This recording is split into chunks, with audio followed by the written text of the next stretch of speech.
pişireceğim en yüksek derecede.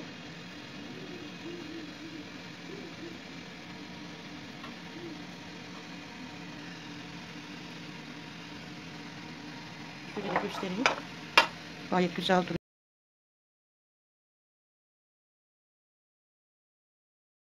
Merhaba değerli takipçilerim. Nefis ve Pratik Yemekler kanalına hoş geldiniz. Bugün sizlere çok değişik, güzel ve lezzetli bir patlıcan yemeği tarifim var. Gerçekten içine konulan köfteyle fırında yapacağım bir tarif. Ve patlıcan yemeğini gerçekten çok seviyorum. Hemen şöyle 3 tane patlıcanımız var. Hemencik şu baş kısmından keserek alapaça şekilde veya pijamalı şekilde soyuyoruz. Böyle 1 santim kadar bıraktık ve koparmıyoruz. Bakın sonra bunu tutuyoruz ve kesiyoruz. Bence daha kolay ve daha pratik oldu bu şekilde. Tekrar göstereyim. Bu şekilde koparmıyoruz. Dibine kadar gidiyoruz ama kesmiyoruz. Sonra ikinci kesmemizi bu şekilde. Bakın. Hemen tuzlu suyun içerisine attım.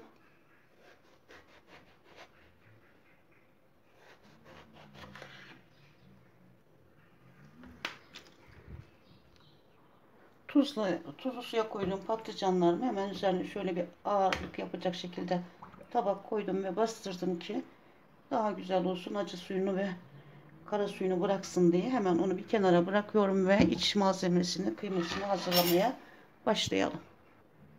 Bir tane orta boy soğanımız var. Hemen onu ortadan ikiye böldüm ve çok ince doğrayalım. Tam piyaz olacak şekilde soğanlarımızı doğruyoruz.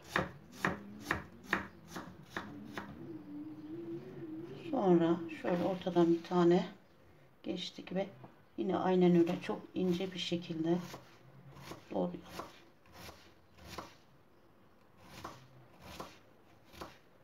İsterseniz siz rendeleyebilirsiniz. Hiç önemli değil. Yeter ki lezzetli bir yemeğimiz çıksın ortaya. Gördüğünüz gibi gayet incecik oldu. 3 diş sarımsak kullanacağım. Hemen onu da şöyle yine aynen öyle ince ince doğrayalım. Döndürüyoruz ve bu şekilde kıyalım. Soğanımın yarısını sosuna kullanacağım. Yarısını kıymamın içerisine kullanacağım.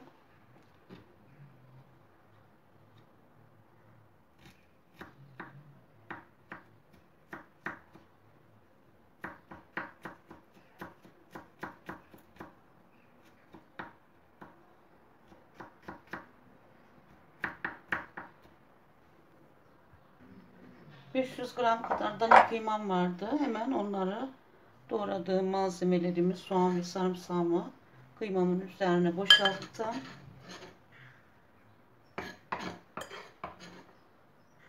Ve baharatlarını atacağım. Baharatlarını da kıymamızın içine daha bir lezzetlendireceğim. Tuzunu atıyorum. Şöyle bir tatlı kaşığı tepeleme kekiğim var. Onu da içerisine ilave ettim. Bir tatlı kaşığı kırmızı toz biber ve karabiber. Ben bunları atıyorum. Tabi sizin damak tadınıza kalmış. İstediğiniz ayarda, ölçüde kullanabilirsiniz. Biraz da kimyon atacağım şöyle. Bir çay kaşığı kadar. Ve şimdi köftemi yoğurmaya başlıyorum. Köftemi de yoğurdum. Köftem dinlenirken hemen iç sosunu da hazırlıyorum bu arada.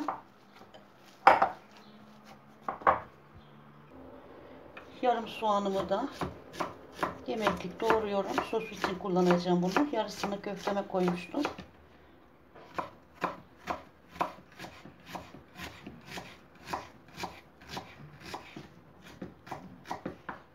Ve 2 diş de sarımsak kullanacağım. Ki hem köftemizin içinde olsun bütün malzemeler, hem sosunda olsun ve güzel bir lezzet çıksın. Bu çok önemli. Soğanımı, sarımsağımı doğradım. Hemen onları şöyle bir kenara çekiyorum. Ve bir tane kapyamız var. Onu kullanacağız. Onu da ince ince uzun şeritler halinde kesiyorum. Sonra küçük küplere ayıracağım.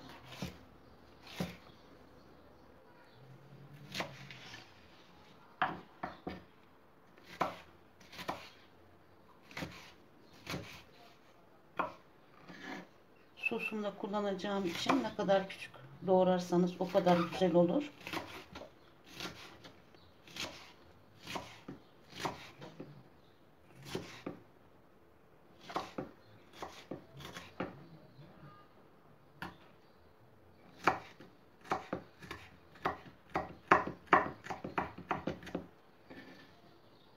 Onu da hemen bir kenara itiyorum bıçağımla.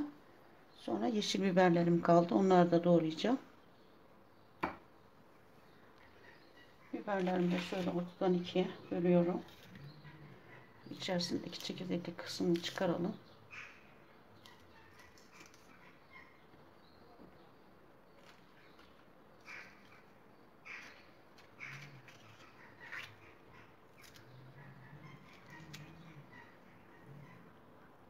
Ve yeşil biberlerimizi de ince ince doğrayalım.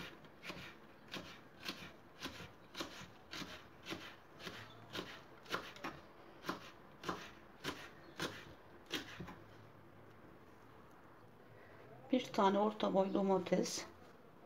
Onun da kabuklarını soyuyoruz. Şu şekilde. Bir tane kullanacağım. Salçada kullanacağım için çok fazla hani domatese boğmak istemiyorum. O yüzden bir tane benim için yeterli. Patlıcanıma göre de yeterli.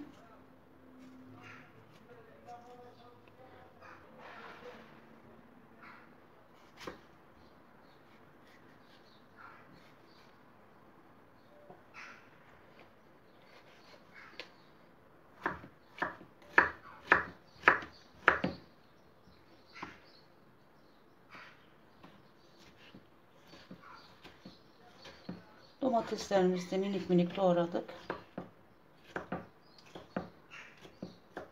Bütün malzemelerimiz şu anda hazır. Şimdi içinin sosunu yapmaya gelelim. Evet, son parçayı da doğradıktan sonra şimdi ocağın başına geçiyorum ve tenceremi ocağımın üzerine alıyorum. Tavamın içerisine şöyle yarım çay bardağından biraz fazla sıvı yağ aldım ve ocağımın üzerinde hemen içerisine soğan ve sarımsaklarımı ilave ediyorum.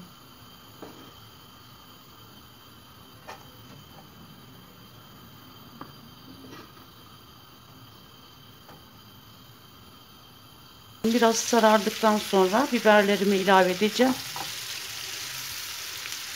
Şöyle 1-2 dakika hemen sarardım mı biberlerimizi koyalım. Çok fazla pişirmeyelim soğanlarımızı.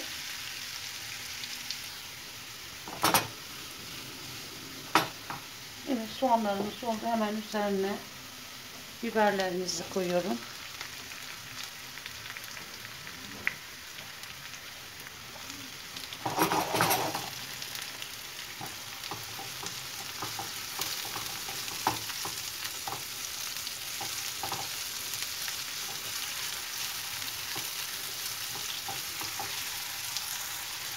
Bir iki dakika daha bu şekilde pişmesi gerekiyor.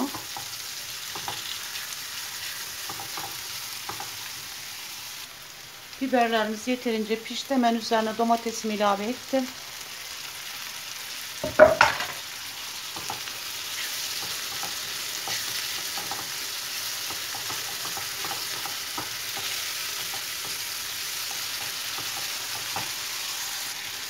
Sosumuzun içerisine tuz atıyorum. Çok az bir kırmızı toz biber. Çok az bir karabiber. Çok az bir kekik kattım. Ve hepsini güzelce karıştırıyorum. Domatesimiz pişene kadar ocağımızda bekletiyoruz. Üzerine şöyle bir yemek kaşığı kadar domates salçası koyuyorum. Ve hep beraber pişiriyoruz. Gördüğünüz gibi sosumuzun rengi çok güzel oldu. Ve hala pişiyor.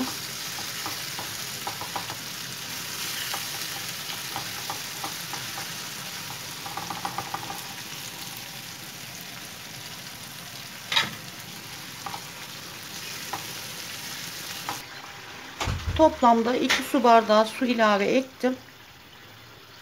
Gördüğünüz gibi bir taşım kaynadıktan sonra ocağımın altını kapatacağım. Fırında da pişeceği için çok fazla pişirip suyunu çektirmeyeceğim. Şimdilik bunun işi de bitti. Evet, sosumuz gayet güzel pişti. Hemen ocağımın altını kapatıyorum. Patlıcanlarımın da suyunu süzdürdüm. Hemen o köftelerin içerisine yerleştireceğim. Tekrar bir sudan geçirdim. Onu hatırlatayım. Hemencik şöyle köftemi aldım. Ve içerisine yaptığım köfte harcından şu şekilde parçalar alıyorum.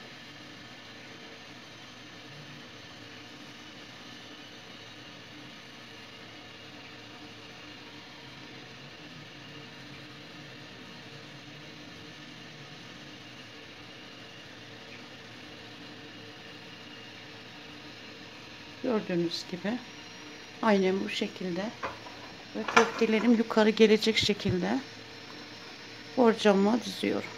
Bu şekilde.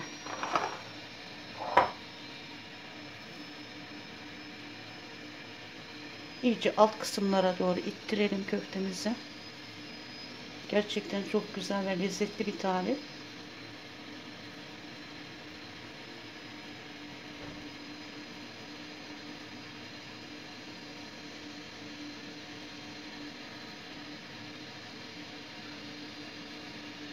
Sonra parmağımızla kenarlarını şu şekilde düzeltirsek hem görüntüsü güzel olacak ve eşit bir şekilde ayarlayalım.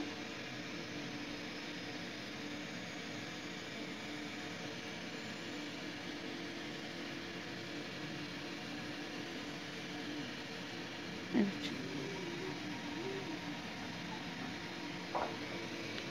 Bir tane daha yapayım.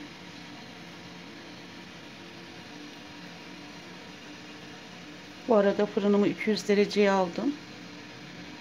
200 derecede pişireceğim, en yüksek derecede.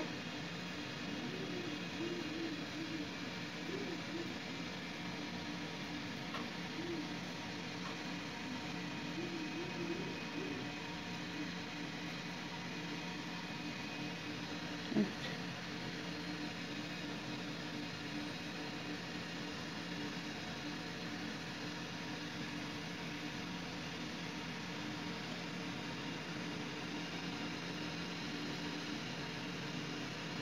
Hafif hafif bastıralım. Şöyle de göstereyim. Gayet güzel duruyor. Evet değerli takipçiler, borcam kabım küçük geldiği için böyle bir tepsiye yerleştirmek zorunda kaldım. Şimdi üzerine sosunu dökeceğim. Her tarafına gelecek şekilde.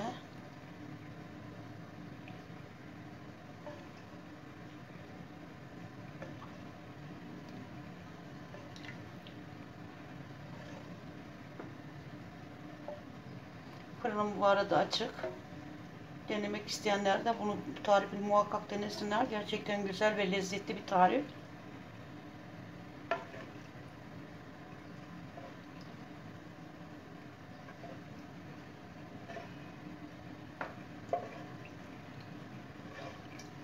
Her tarafına güzelce sosumuzu dökelim.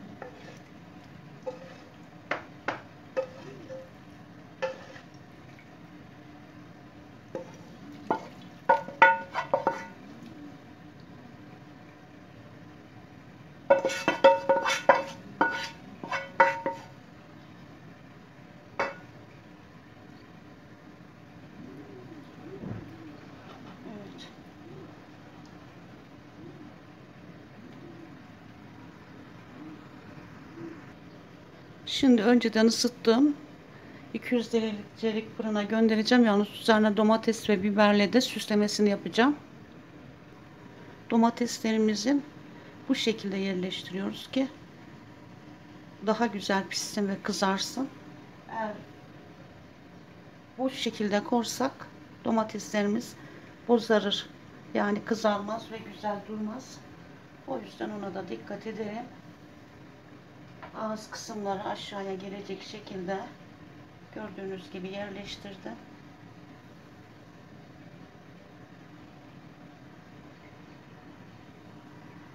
Evet değerli takipçilerimiz, gördüğünüz gibi şu anda fırına gitmeye hazır ve hemen fırına gönderiyorum. Evet değerli takipçilerimiz, gördüğünüz gibi yemeğimizi çıkardık fırından. Hemen şöyle de bakın, kontrol ediyorum nasıl piştiğini. Gerçekten lokum gibi pişti. Ve çok lezzetli gözüküyor. Hemen servis tabağını alıp bir de bıçakla kesmek istiyorum. Şöyle servis tabağıma alayım.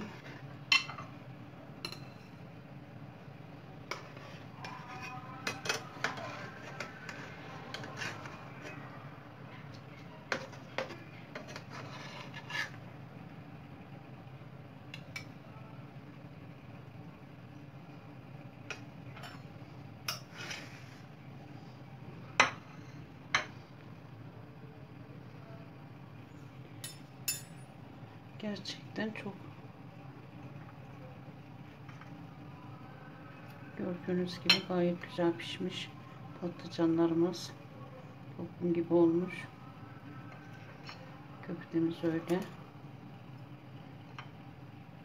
Şöyle de göstermek istiyorum. Çok lezzetli. Evet değerli takipçilerim, böyle videolardan haberdar olmak istiyorsanız bildirim zilini açar, kanalıma abone olur ve yorumlar kısmına da videolarım hakkında fikirlerinizi yazar ve paylaşımda bulunursanız çok sevinirim. Bir videomun daha sonuna geldik. Nefis ve Pratik Yemekler kanalından bugünlük bu kadar. Hepiniz Allah'a emanet olun.